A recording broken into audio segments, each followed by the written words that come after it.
Picture this. You start a motorcycle company from nothing. The early years are going to be hard. Every new business venture struggles, right? Wrong. Straight off, Can-Am motocrossers won all the big races. Everyone wanted a Can-Am. And then, just a little over a decade later, Can-Am died a quiet death. In this episode of El Camino, we ask the question, why did Can-Am motorcycles go from the absolute top to the very bottom?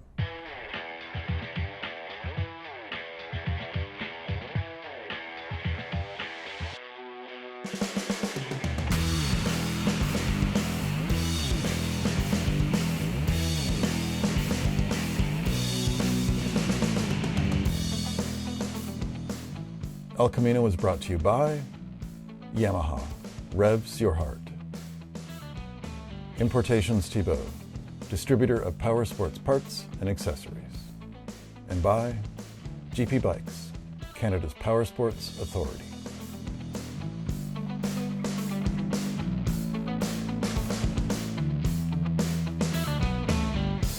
Welcome to El Camino. The world is littered with dead products no one cares about. Hooked on phonics, moon boots, pet rocks, acid wash jeans. How about this? A pairing of a fanny pack and a mullet. Or the Saturn, the car with a plastic body. I owned one, bought it new, got a great deal. I'm ashamed of myself. Which is what makes this so unusual. 50 years is a long time. Don't I know? And yet look at all these people who gathered at Gopher Dunes in Ontario to mark the 50th anniversary of the Can-Am motorcycle.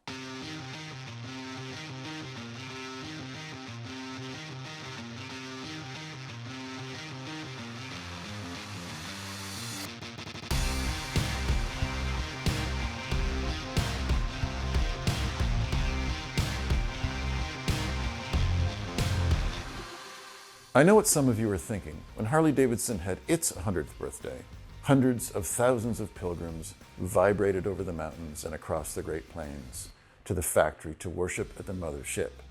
The key word here is factory. Harley-Davidson still makes motorcycles. They've been making them since Columbus sailed the ocean blue. But Can-Am stopped making motorcycles 35 years ago. That means these people are celebrating a bike that died in the 1980s after a very brief run. Think of it this way. Victory, before it went down in flames in 2017, had been around for about as many years as Can-Am. Do you think that in 2052, Victory fans are going to gather to celebrate like this? Here's what you want to know. What was the big deal about Can-Am motorcycles? What's this loyalty all about? Simple. The bikes were brilliant, shockingly so. From the moment they hit the dirt, this is highly unusual. Every new product suffers teething pains. It's why you never buy a first-year anything, not even a Saturn. Not to pick on Victory, but their first bike looked like it was made from plastic, like a toy that didn't get the proportions quite right. It's not a knock on the company. It takes time to get things right, like it takes time to learn things. Think of the first time you rode a bicycle. How did it go? And making a competition bike that's a winner, like the Can-Am, is far more difficult than making a cruiser, like the Victory, which is mostly an exercise in styling. And styling is subjective. My version of beautiful is not your version of beautiful. But a race bike, that's a different animal. Racing is unemotional. If you build a bike that finishes last, you can't say, well, nobody understands me, my work will only be appreciated after I die. I'm not a follower. No, come on, you are a follower. You followed all those other bikes across the finish line. You're a loser, you failed. It's harsh, I know, but that's racing. It's ruthless. Even though the odds were stacked against Can-Am, they kicked everyone's ass.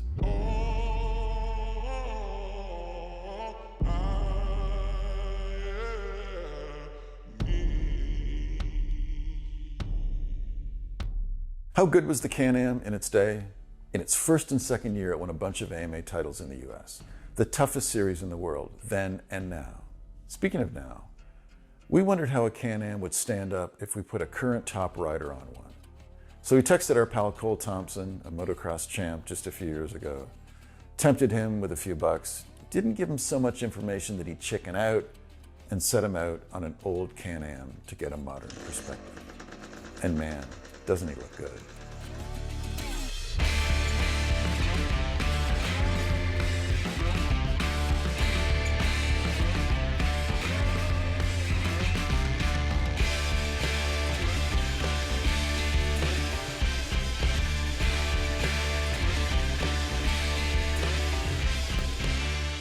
First impressions of the actual bike itself was better than I expected. Obviously thinking of a 1973 and how much we've come in that short amount of time.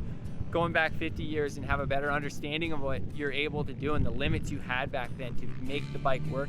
It's an appreciation that I have for those guys and they're pioneers for the sport. And my hat's off to them every time I see them now, especially now that I've had a first-hand experience with the bike. Given its remarkable start in life, you'd have believed Can-Am was set. They were owned by a company that knew how to make things. Quebec-based Bombardier, the maker of the Skidoo, who at the time of Can-Am's birth in the early 70s were selling a few 100,000 snowmobiles a year. Bombardier was wildly profitable. It wasn't a dodgy startup. But here's the sad truth. Can-Am was doomed long before the first machine ever made it into a dealer's showroom. This segment is brought to you by Yamaha. Welcome back to El Camino. Bombardier, the company behind Can-Am, had a good idea. Snowmobiles, of course, are seasonal, which meant their dealerships didn't have Bombardier products to sell in the months without snow. Even in Canada in the snowy 70s, that's a lot of downtime. Dealerships were forced to sell Honda or Yamaha or Kawasaki motorcycles. But manufacturers don't like to play in the sandbox with other manufacturers. One of them always throws sand in the eyes of the other one, then teachers get involved and the parents get called. Everyone gets grounded. No one goes home happy. But if one brand could sell motorcycles and snowmobiles, you'd have a near monopoly in dealerships. Some brands, like Yamaha, sold sleds and bikes with decent success. But Skidoo, in the early 70s world of snowmobiling, was like Toyota, General Motors, and Hyundai rolled into one. They were the dominant player, by far. Add a successful range of motorcycles and it'd be a license to print money. And it wouldn't even be that hard. Bombardier had the dealer network in place, and they had a factory that sat empty for half a year after the snowmobiles were shipped. It was as close to a no-brainer as could be. Don't you think? Now remember, this was the motorcycle mad 1970s. Baby boomers were just hitting their 20s, and they had good paying jobs, and they wanted to live a little. And there wasn't much to distract them.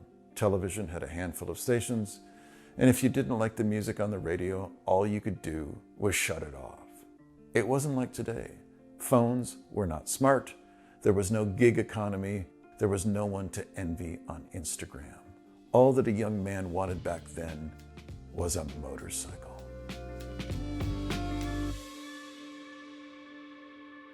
Now, because every good tragedy needs a moody beginning, picture this, a chilly, rainy English winter night in 1971, and a gentleman with a cup of tea at his elbow had just settled into a comfortable chair to read the evening newspaper. Now I'll turn the story over to the man in that chair, Jeff Smith, the 1965 and 66 World Motocross champion.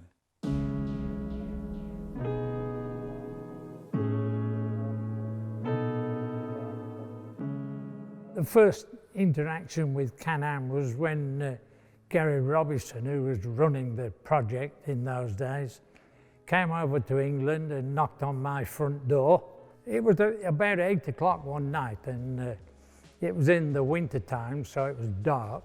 And this person at the front door said, I've come from Canada and I want to hire you to come and work for me at Bombardier. And I said, well, it's 8 o'clock at night and you're some weird person who's come to my front door.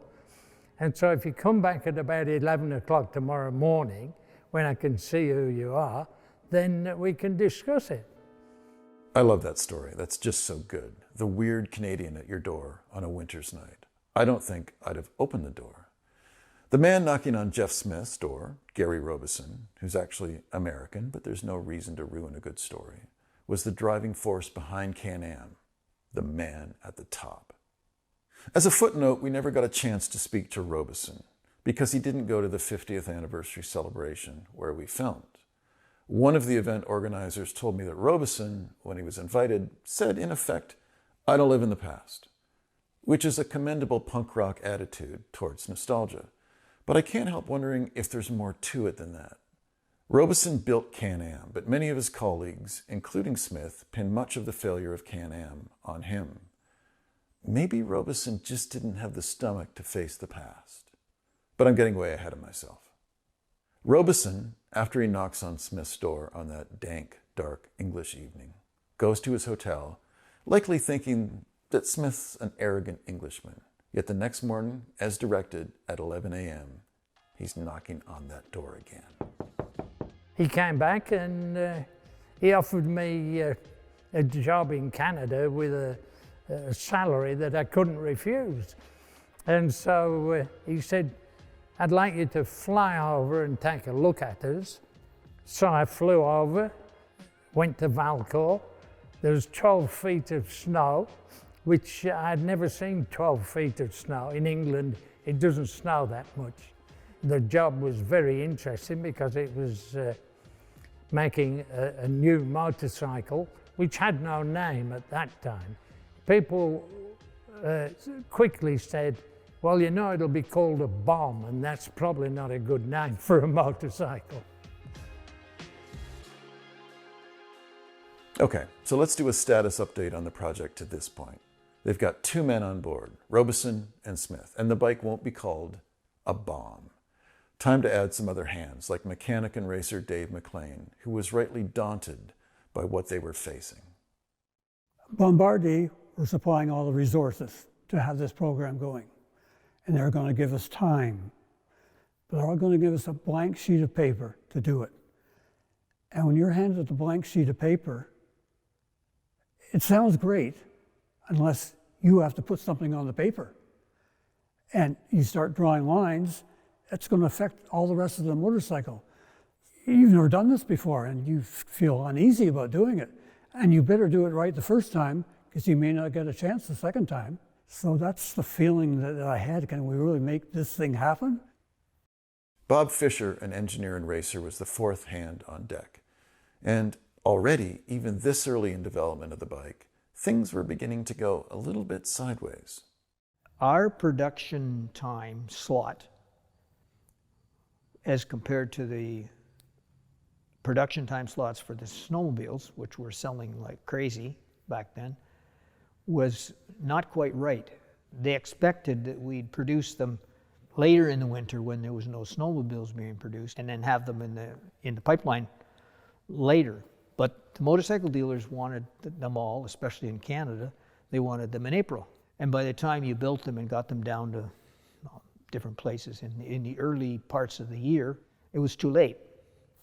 So that original plan that Laurent Baudouin had of filling in the niche required for product for the dealers and the time slot for the factory didn't quite work. So that took the bloom off the rose. Now, I don't know about you, but I continue to make foolish decisions. I underestimate how long it takes to do things, I spend money unwisely, and I've perfected a way of justifying all of this in my mind. But I'm just a guy. I don't have a board of directors. I'm the only one steering the ship. Throughout the Can-Am story, a motif that resurfaces time and time again is the idea of due diligence. That if you're building a company based on a set of assumptions, you have the diligence to ensure that those assumptions are correct. It shouldn't have been a surprise to Can-Am that snowmobile and motorcycle production couldn't be handled by the same factory, that the schedules just didn't fit. And then there was the issue of the competition budget. We'll have $1 million budget for the racing team, and then we'll catch up with the sales. And that was the flaw. You can't have $1 million, you're $1 million in the hole straight away. $1 million for racing. That's $8 million in today's money for a company building exclusively dirt bikes. Gary Robeson had sold management on the idea that if the bike started winning, which it did, that the world would beat a path to the doors of its dealerships. The win on Sunday, sell on Monday chestnut. Here's where the story gets really weird. I'm not a math person. It's just not a strength. And it certainly wasn't a strength to whoever made Can-Am sales forecasts. The problem was that what we were building was a very excellent machine, but it was a motocross machine or an off-road machine. And there wasn't the capacity in North America to sell that many machines. I mean, the market was only 25,000 machines. We were going to build 20,000. The machines that came in from Europe, from Husqvarna and CZ and those kind of people, the total was around 25,000 a year coming in from Europe. And so there was no chance really of Bombardier selling even 20,000 Can-Ams. Let's sit with this for a minute. As Jeff Smith said, the entire North American market for off-road motorcycles was 25,000 machines a year. Someone, it had to be Gary Robeson, he was in charge, led Bombardier to believe that they could start out selling 20,000 bikes a year. Start out. And then a year down the road, 40,000 bikes. A couple of years after that, 100,000 bikes. In a market that could only absorb 25,000 bikes from every off-road manufacturer. Think of it this way. Had Bombardier exterminated every other brand to the point where Can-Am was the only manufacturer of off-road bikes in the world, they would still have had to grow market demand 400%. Somebody was making stuff up, or they didn't care. Can-Am's business model was the definition of a head-scratcher. This segment is brought to you by Best Western Hotels and Resorts. Welcome back to El Camino. The business model for Can-Am clearly was flawed. The $1 million racing budget, unrealistic sales expectations, and battling for space in a factory that was always going to prioritize snowmobiles. At least Can-Ams were winning, but in retrospect, Can-Am arrived at a peculiar point in the development of the off-road motorcycle. Initially, Can-Am's main competition were low-production European brands like CZ and Husqvarna.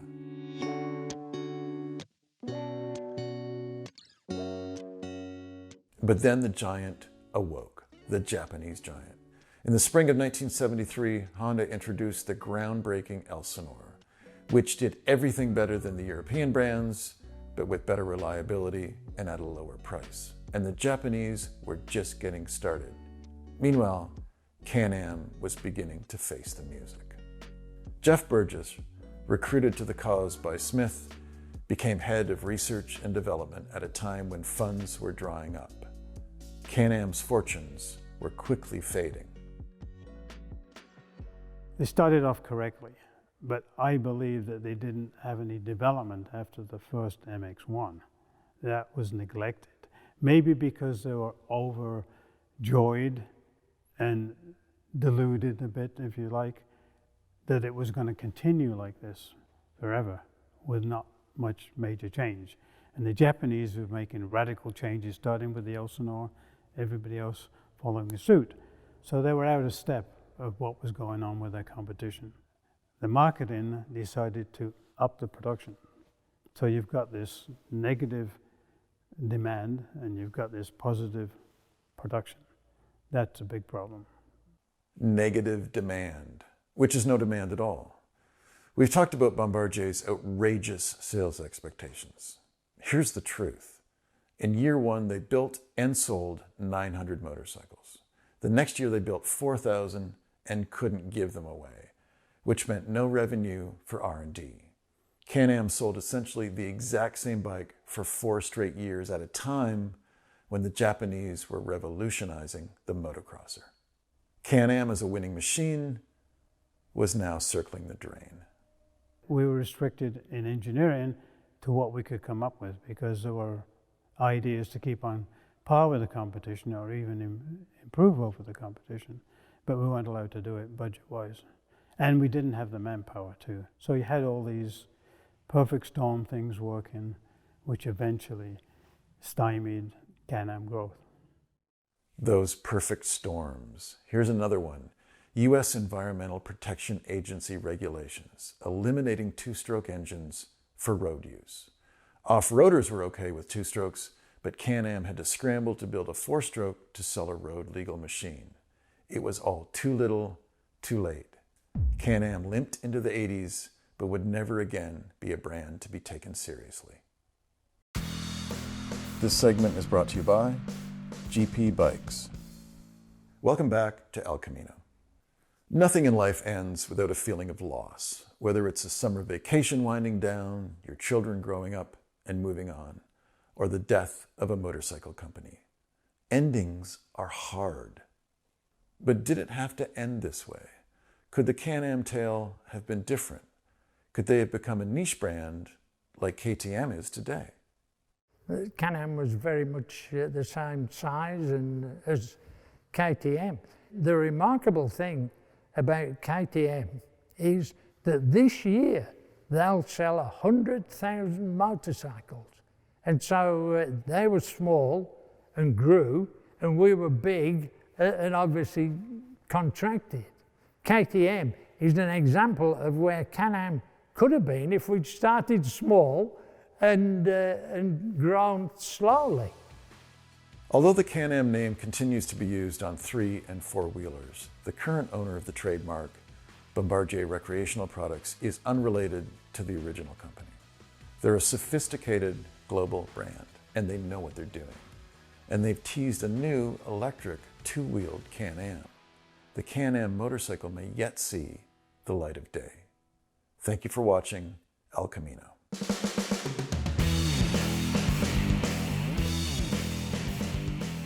Clothing was provided by Importations TBO.